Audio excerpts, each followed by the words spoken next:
Hi, my name is Oliveira and Cury.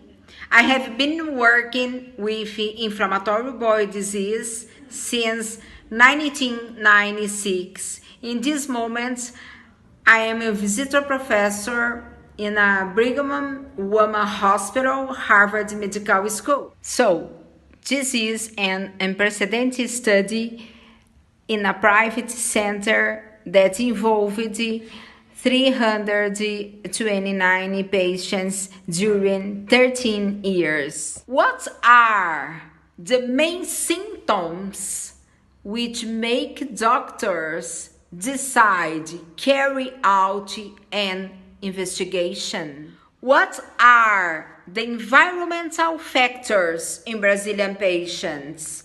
How about familial history and Montreal classification, gastrointestinal manifestation, time of diagnosis, distribution over time, medications, complications, surgery in these IBD Brazilian patients. And we would like to invite you to read this study at PubMed, or you can see the abstract here in this video or read it. Thank you. Thank you for your attention. So I would like to thank you, Dr. Alan Moss, for having encouraged me to carry out this study in Brazil. Thank you, Dr. Alan Moss. Objectives. The aim is to analyze an observational descriptive study of an IBD database in a private center, including decide the behavior of the disease and medical management, the association of gastrointestinal manifestation, and the main clinical symptoms which led to investigation and diagnosis of inflammatory disease. Out of 329 patients, 212 presented Crohn's disease and ulcerative colitis 117. The average age of diagnosis for Crohn's disease was 36.19, while ulcerative colitis was 41.61.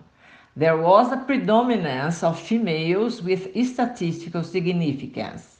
The first symptoms in patients of inflammatory bowel disease included diarrhea, blood in feces, weight loss, diarrhea, weight loss, diarrhea, abdominal pain, and bleeding. To classify the disease, we used the Montreal classification, and we found out L3 42% and B1 68-90% in Crohn's disease. And for ulcerative colitis, E2 44.4% and S1 40.3%. The more frequent gastrointestinal manifestation were dry eyes and kidney stone. The time of diagnosis from the first symptoms up to the final diagnosis took for about 58 months to 62 months. The highest peak of IBD was from 2007 to 2009. In this sample, the use of anti-TNFs were more frequent than any other medication. In conclusion, IBD is frequent among patients with health care providers. Women are most affected.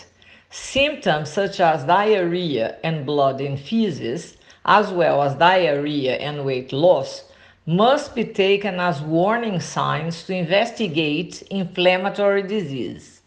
The use of biologic therapies is frequent in referral centers, once they usually have patients with severe diseases.